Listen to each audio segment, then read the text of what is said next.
नमस्कार, मैं हूं Abodh Srivastava. Amazing thought, amazing message, amazing information की दिशा में आज एक कदम और आगे।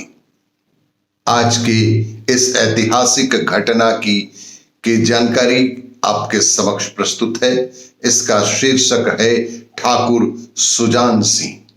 आपको ये मेरा वीडियो अच्छा लगे तो लाइक करें, शेयर करें और लाल बटन दबाकर सब्सक्राइब अवश्य करें। साथ ही बेल आइकन दबाना बिल्कुल ना भूलें। 7 मार्च 1689 ईस्वी की बात है।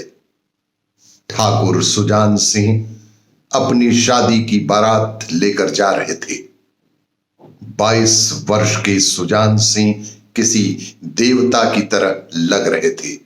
बेहद खूबसूरत अलौकिक चेहरा, वे निश्चित रूप से किसी देव स्वरूप प्रतीत हो रहे थे। ऐसा लग रहा था मानो देवता अपनी बारात लेकर जा रहे हों।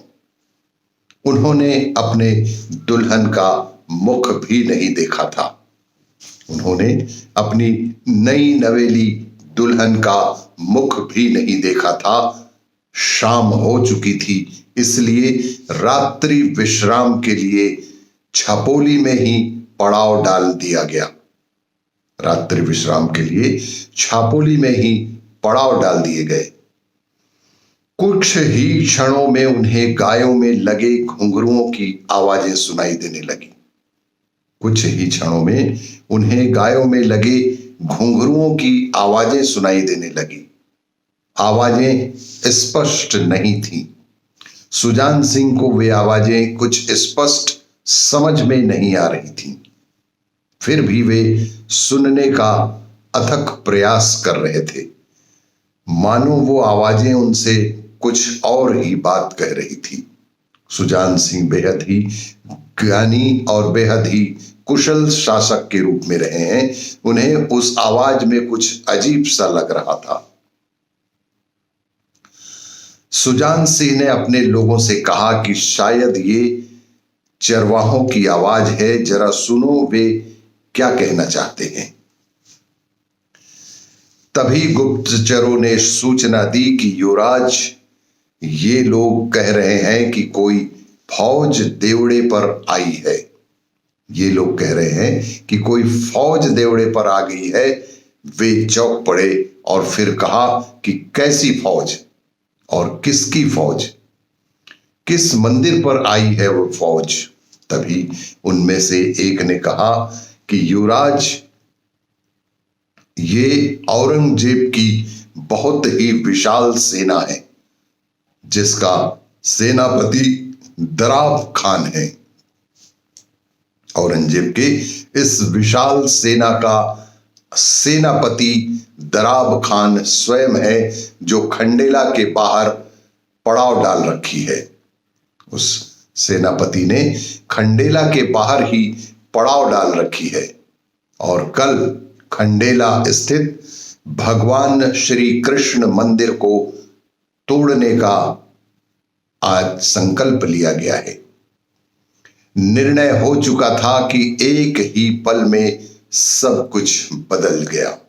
निर्णय हो चुकने के बाद भी एक ही पल में सब कुछ बदल गया। शादी के खुशनुमा चेहरे अचानक ही बेहद सख्त हो चुके थे। कोमल शरीर वज्र के समान कठोर हो चुका था। सभी बारातियों के चेहरे बेचैन हो गए थे। जो बाराती थे वे अब सेना में तब्दील हो चुके थे। जितने भी उनके नाते रिश्तेदार जो बाराती शामिल हुए थे विवाह में, वे अब सेना में तब्दील हो चुके थे। वे अपने सेना के लोगों से विचार विमर्श करने लगे। तब उनको पता चला कि उनके साथ सेना के रूप में मात्र 70 लोग ही हैं। तब वे रात्रि के समय में बिना एक पल गंवाए उन्होंने पास के गांव से कुछ आदमी इकट्ठा कर लिए। करीब 500 घुड़सवार अब उनके पास हो चुके थे। रात में ही उन्होंने 500 लोगों की व्यवस्था कर ली थी। अचानक उन्हें अपनी पत्नी की याद आई, जिसका वे मुख भी नहीं देख पाए थे, जो डोली में ही बैठी हुई थी। क्या बीतेगी उस पे जिसने अपनी लाल जोड़े भी ठीक से नहीं देखे हैं, अपने पति का चेहरा भी नहीं देखी है। वे तरह तरह के विचारों में खोए हुए थे। तभी उनके कानों में अपनी मां को दिए वचन याद आए, जिसमें उन्होंने राजपूती धर्म को ना छोड़ने का वचन जो माता को दिया था। उनकी पत्नी भी सारी बातों को समझ चुकी थी। डोली के तरफ उनकी नजर गई। उनकी पत्नी मेहंदी वाले हाथों को निकालकर इशारा कर रही थी। मुख पे प्रसन्नता के भाव थे।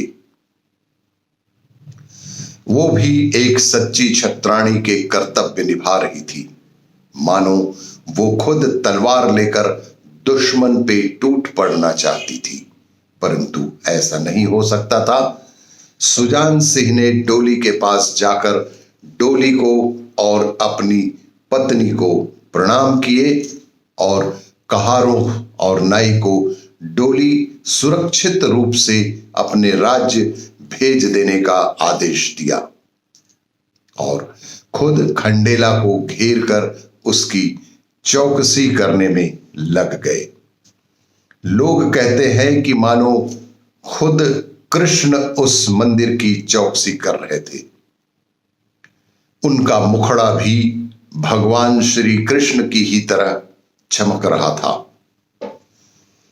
8 मार्च 1679 को दराब खान की सेना आमने सामने आ चुकी थी। महाकाल भक्त सुजान सिंह ने अपने इष्ट देव को याद किए और हर हर महादेव के जय घोष के साथ 10,000 की मुगल सेना के साथ सुजान सिंह मात्र 500 वीरों के बीच घनघोर युद्ध आरंभ हो ही गया। सुजान सिंह ने दरबार खान को मारने के लिए उसकी ओर लपके और 40 मुगल सेना को मौत के घाट उतार दिए। और इसी तरह से सुजान सिंह ने अपने शौर्य का परिचय देते हुए दराब खान को मौत के घाट उतार दिया। दराब खान के मौत की सूचना जैसे ही उनके सेना में पड़ी तो सारे बचे के लोग भाग ही खड़े हुए और इस तरह से वहां भगवान श्री कृष्ण के मंदिर की रक्षा हो सकी। ऐसे विलक्षण शक्तिशाली हमारे ऐतिहासिक आदर्श वाले नायकों को सादर सादर प्रणाम।